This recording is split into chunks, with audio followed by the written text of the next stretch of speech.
Hey guys, welcome back to the Turnbuckle Tavern. Tonight is our Impact review for September 1st, 2020. And before we get started with our review, make sure you go down, click the link in the description below. Click the link to follow to all of our social media pages, our Pro Wrestling Tees page, and to where you can go listen, rate, and review, subscribe to our podcast. Click the bell up in the corner for notifications. And now we're going to get straight into Impact for tonight, September 1st, 2020. Yeah. Yeah. So this is the first time we've done an Impact review. Most of our reviews we do is only Dynamite. We do it on a podcast that we do every Wednesday night that usually airs Thursday morning. Yeah, we usually hit the high notes of Impact. Yeah. So we kind of wanted to, we kind of wanted to have, we didn't want to take up a lot of time on the podcast. And we wanted to kind of break this down so we can have, make it easy, more accessible for you guys to find what content you want to listen to. Yeah, I thought it was a good show. There was a couple big surprises I felt like, and they're continuing to follow some of the storylines they've been building. Yeah. There a couple things happened that honestly I didn't think was going to happen tonight. One being in the main event, but right. They kicked off with the RVD Sami Callihan match. Right. And Sami Callihan, we had talked about this on the podcast last week. Sami Callihan had that promo where he kind of called out RVD and Katie Forbes. Mm-hmm. And they had a match to open the show. Yeah. What'd you think of the match? I thought it was a good match. I think the what we were talking about, the RVD lackluster match being a work, I think that was a work. Yeah, I think it was too. I think it was part of the storyline last week. Yeah, I definitely think that was a work. I thought they both looked really good. And then but Sami Callihan gets the win over him. Yeah, I'm a big fan of Sami Callihan. It looks like they're moving him into a babyface position. Yeah, that's what it seems like. What's your thoughts on Katie Forbes? Well, I mean, man, when they the way they opened the show, it's just like, I mean, TNA, right? Yeah, I guess so. Good Lord. She comes out and she's twerking in a thong. I mean, it's and then they have a very, I would say, not safe for work kiss. They're sucking tongues right off the top. Not even like, they're just licking tongues, and that's almost worse. Yeah, and it cracks me up because I felt this like wave of parents across the country. Exactly. I felt the same thing. Like, I remember as a kid when something would happen, like looking at my parents. Like they're settling down. They're settling down. Like, oh, we're gonna watch a little pro wrestling. I really like the WWE. Let's see what let's see what these guys offer. Yeah. Then right off the top, you get Katie Forbes with a piece of pretty much dental floss up the crack of her ass, twerking. I mean, nothing to be, no mystery, just right there. Nope. I think I wonder how many parents there were, because I know it happened. I wonder how many parents turned it off immediately. Oh, I'm sure there were some good church going folk. Yeah, changing that channel. If you're here for hex and dangs, you ain't gonna get that. This isn't a heck and dang show. One thing about her, man, that's impressive to me about her is she's a thick girl. That's kind of what she's showing off, is her thick assets. Mm-hmm. But she has a six-pack on her. Oh yeah. It almost looks fake. It's weird. For a girl Might- that thick to have like rock hard abs. Yeah, they might be spray painted on. Who knows? I mean, No, you're right though. it doesn't look. I don't know. It's just odd. Here's one of my notes in here. I don't know if you can see it. It says, kicks off RVD Sammy Callahan. The next note says Katie Forbes looks like a tramp. That was my next note. Well, I mean, she plays it up. She's that classic JR Jezebel line that he always says. Yeah, And absolutely. she's just sitting there the whole time, yelling and cheering and clapping as RVD's kicking Sammy's ass on the outside. Yeah. So she's definitely playing a good heel. Oh, for sure. Yeah. You don't want to cheer her. Yeah, because I think they had a little makeout celebration towards the end of that as well. Oh yeah. Well, I think they had maybe a month or so ago, they had a segment. I think it was a vignette of them like in a pool, in a hot tub or something, making out, and that actually got them pulled off of Twitch. Yep. It was so vulgar that it got them pulled off of Twitch. That's insane to me, man. Yeah, this is like Attitude Era type of storytelling. Oh yeah. Yeah. And then the next thing we had, it was an arm wrestling match with Hernandez winning. Yeah.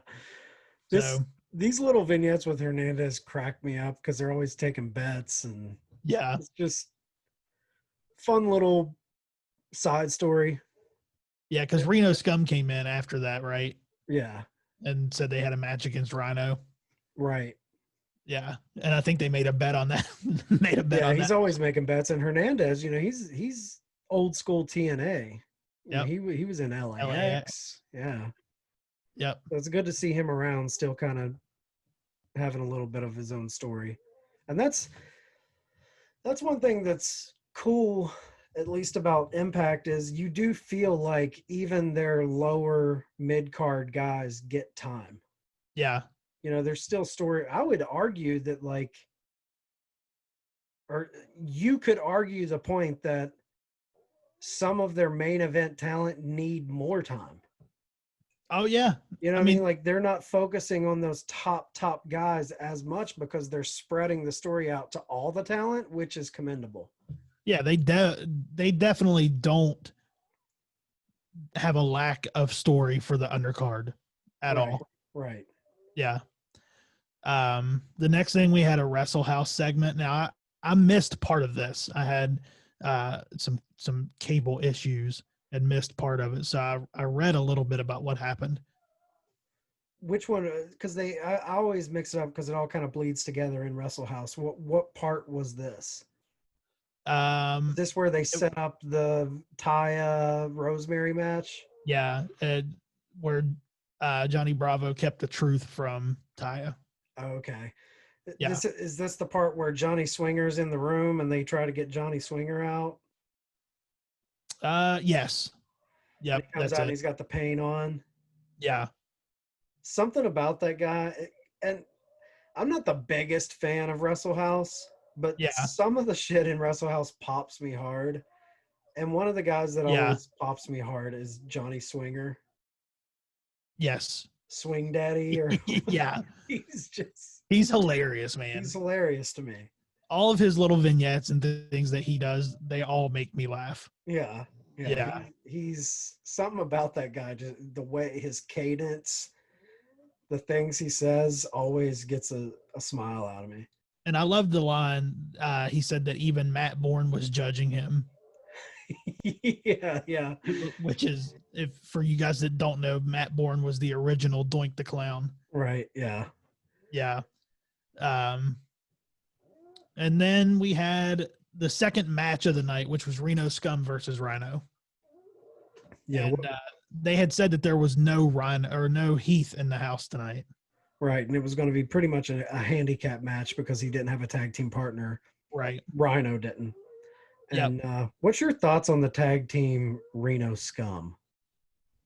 Well, I think we had talked a little bit earlier. It seems to me like they're a little Mad Max-ish. Yeah, It seems to, I don't know, man. I can't. The dude with the mohawk and That's like the leopard leopard print. I mean, yeah, they're a decent, serviceable tag team, whatever. But something about their look, which I guess it's what they're supposed to do. But yeah, the guy with the mohawk, just looking at him makes me mad. yeah. I get it. I get it 100%. Like I just get mad looking at that guy. Yep. Like Uh, how does he operate in real life? Like I know you're a pro wrestler and this is your look, but when you're just at the grocery store at 10 o'clock at night buying right. creamer for your coffee, Yeah. what's going on? Hey, do you guys have any 2% milk in the back? Right. Like, yeah, you're getting some looks for sure. Because it's just over the top and those big mutton chops. Yeah. Buddy. Well, Wow. I think it kind of reminds me of a story that Arn told on his podcast today. And I didn't get to listen to it yet.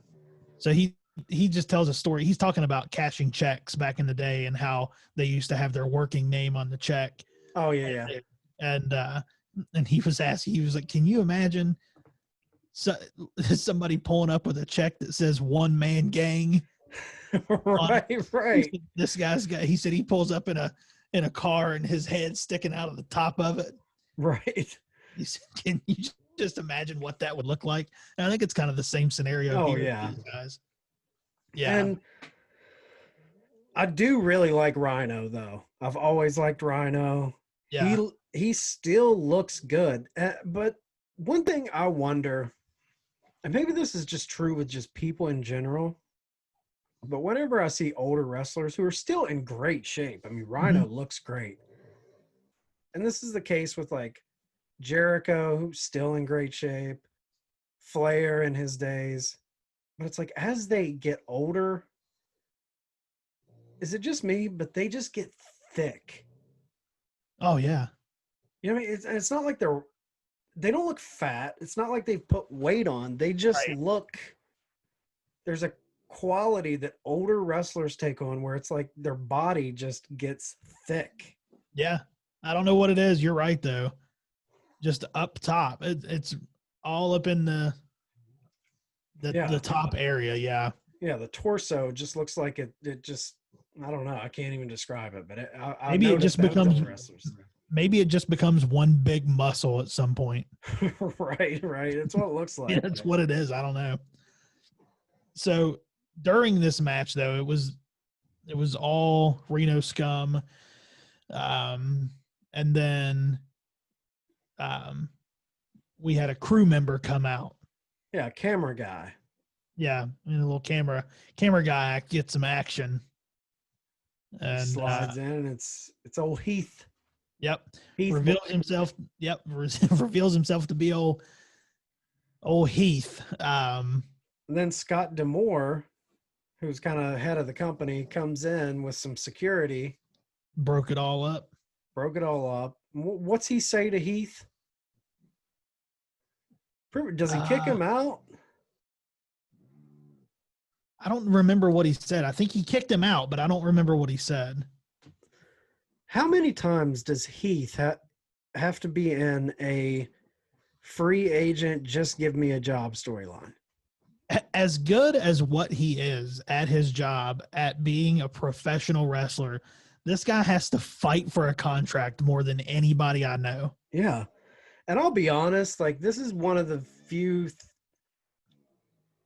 I'm a fan of all the free agents that they signed from WWE back in, the big free agent firing of April.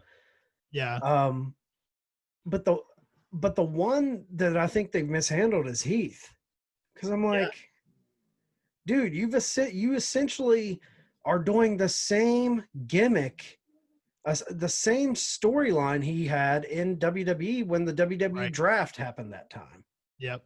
Like he wants a job, but he can't get in. Yep. Like to me, it's kind of lazy.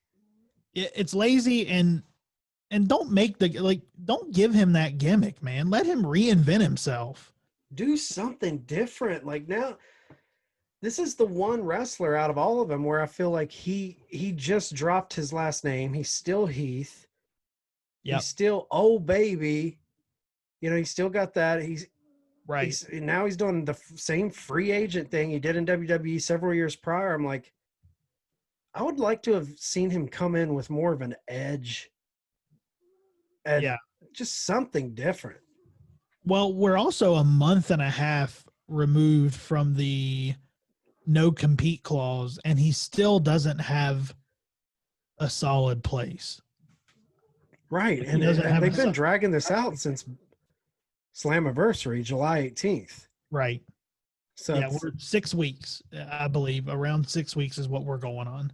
Like, what is going to happen to finally make them be like, okay, you got a contract and get on with it? Throw him in a storyline. Like, is this going to be what we do? And not only are they copying the WWE with the free agent storyline, but they're kind of running off of his relationship with Rhino. Right. Which I get. It's familiar. I get that. Like, it's something familiar for fans to latch onto. But at the same time, I mean, come on, man. Well, even before he got there was a promo that Rhino cut where he was like, I have a tag team partner and he has kids. Yeah. That was pre-Slammiversary. Yeah, that was way before. So they've definitely been playing on this whole Heath Rhino thing and then his old WWE gimmick. They need to let him reinvent himself. Yeah, they need to shake it up. Now, if this storyline goes to a place that we don't see coming, like a complete, I'll backpedal on what I'm saying right now. But right now, it just seems like it's old hat. It's the shit we've seen with Heath. So yeah, hopefully that changes. Yeah. I want to see something different from him for him. Then we had EC3 that had a message for Moose. Yeah, I saw that. I'm enjoying all the EC3 promos. I think he definitely has a fresh coat of paint on him. For sure. He's definitely doing something we haven't seen him do before. I wonder how long this is going to go. Like, are they taking this all the way up to Bound for Glory? Because I don't know if it has that much legs, because they've already done so much with it. Right. Kind of the promo and the him kind of doing this creepy. It's almost like he's messing with Moose psychologically.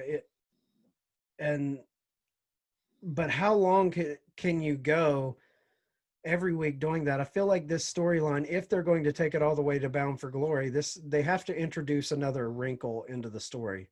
Well, we're looking at almost 2 months, so right. There has to be something. They have to do something. Yeah. And then we had a little Good Brothers segment. They were telling a story backstage. Telling stories, and the Rascals come in, and they're wanting the Rascals to sit down and share some stories with the Good Brothers, and they said they were getting ready for their match. Yeah. And with Ace Austin and Madman Fulton, and the Good Brothers said, "Oh, we just beat those guys, so sit down and we can give you some pointers." And the Rascals don't really take them up on it. Yeah, they said they're going to do it themselves. Right. Yep. And then Carl Anderson does a impression of those guys. Like, that cracked me up because, you know, their whole gimmicks, the treehouse, smoking weed, and Carl Anderson kind of goofs on that, which was pretty funny. Yeah, those dudes are so funny, man. They really have yeah. Then we go back to Wrestle House, and is this the fight with, was it Rocky Romero, or is it Ace Romero? Ace Romero, Larry. It's all about the beer. The taking of the beer. Yeah, from the what are they? The Deaners? Yes. Yeah. Yep. So they had a they had a brawl within the house, and Yeah. They had the spot with a lot of comedy in this because they had the spot where he cracks him in the nuts with the trash can lid. yeah, I think he He, said something like hello nuts," or yeah. something like that. Yeah. Yeah. And then the guy slams him on the couch. Obviously, this is a couch. There are a lot of just hokey Yeah. comedy bits. The one thing that kind of popped me was when he was going to pick the TV up to slam him, and Tommy Dreamer comes running up and does a cheap plug for Impact on Access TV. Yeah. I thought that was funny. And then there's an elevator where he gets in the elevator and he doesn't know, and Tommy's like, well, there's stairs right over there. Yeah, yeah. So he runs down the stairs and the fight continues. So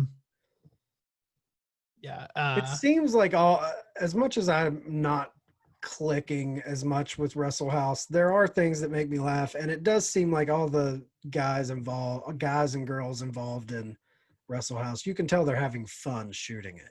Oh yeah. Yeah, it's definitely something that they're enjoying. And it's another way to get that undercard. I mean, they get a lot of people involved in it.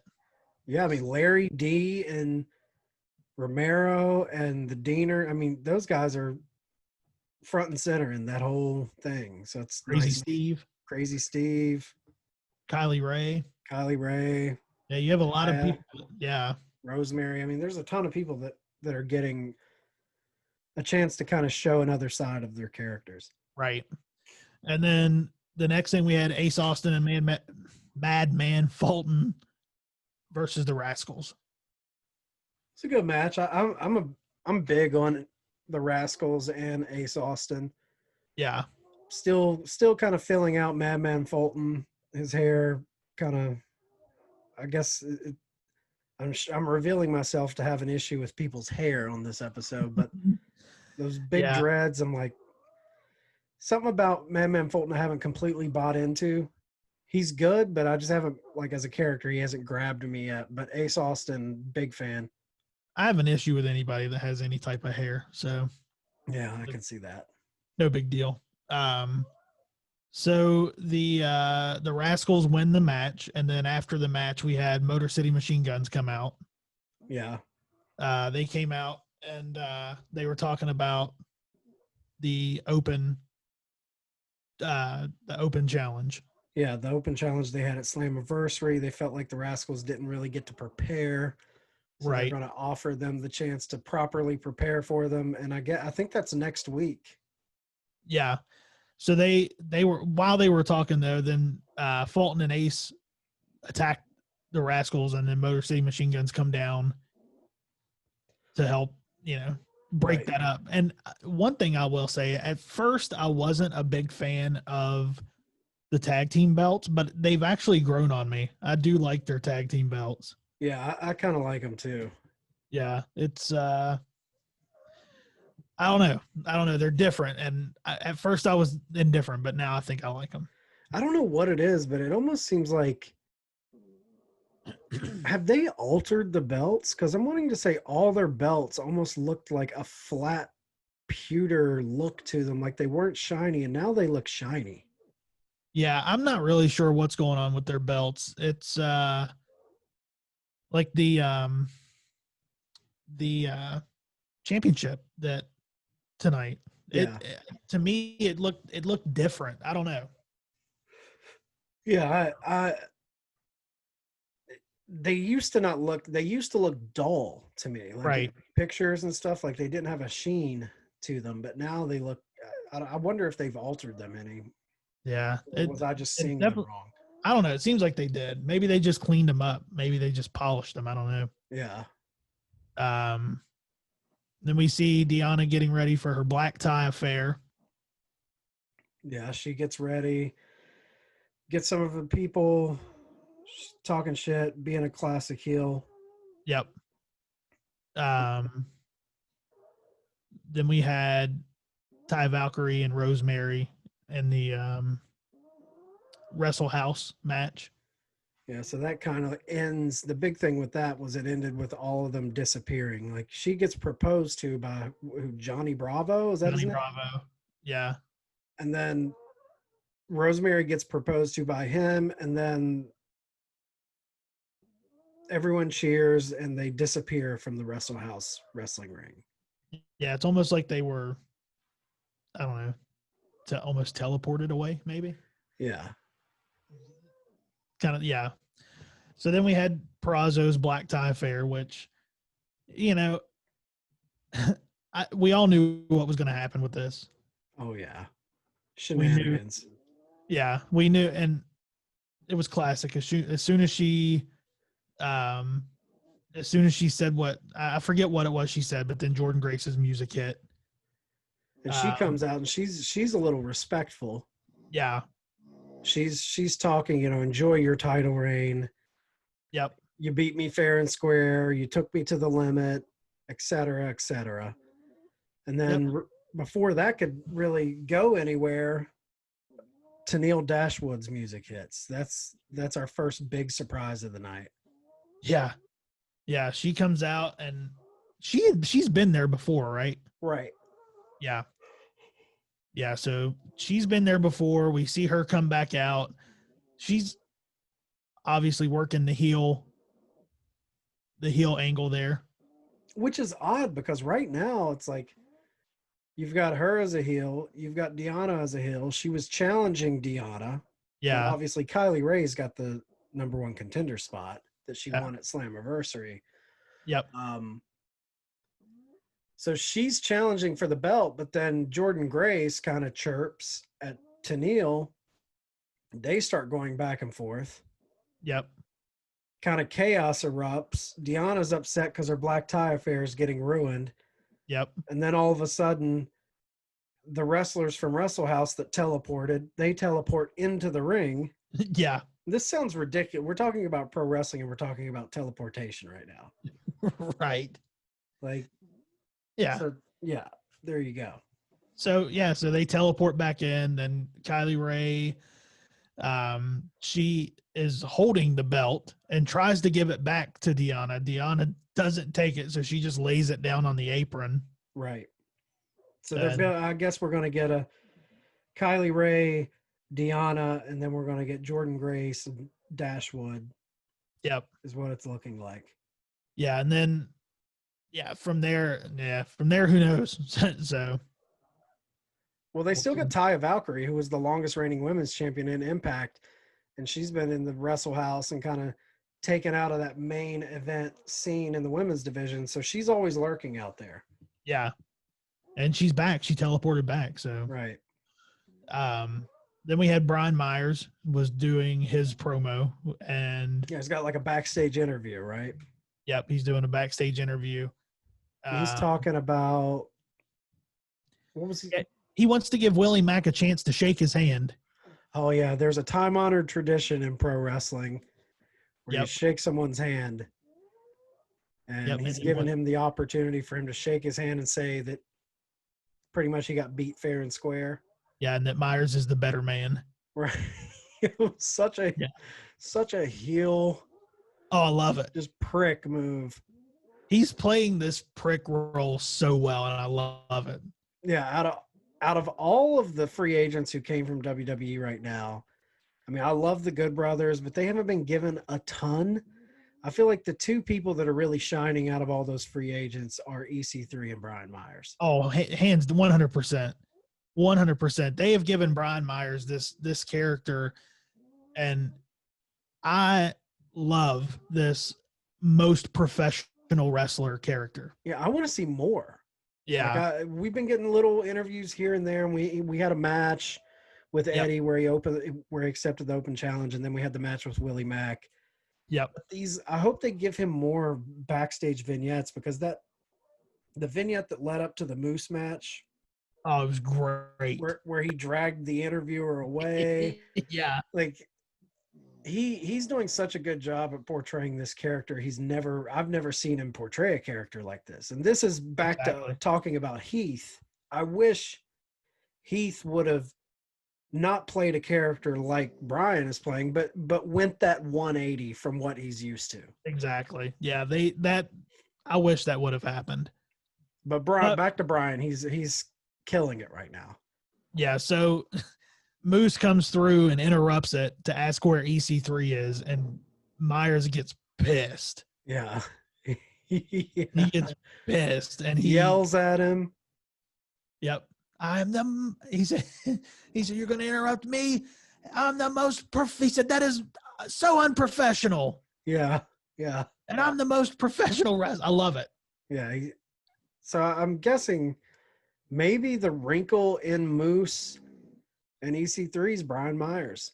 Yeah. Maybe he gets thrown in somehow into that mix. Hopefully he does. I want to see him do something.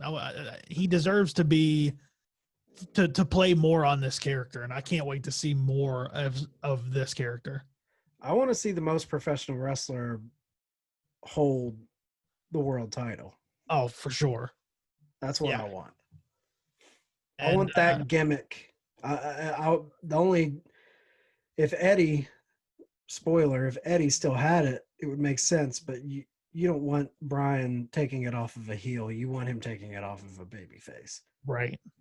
So that leads into our main event. Yep. So we had Eric Young versus Eddie Edwards. And pretty straightforward match until the end of it. Yeah, it was a solid match. Both guys are really fun to watch. Eric Young is one of the most underrated wrestlers, just work rate, the way he works, the matches he puts on.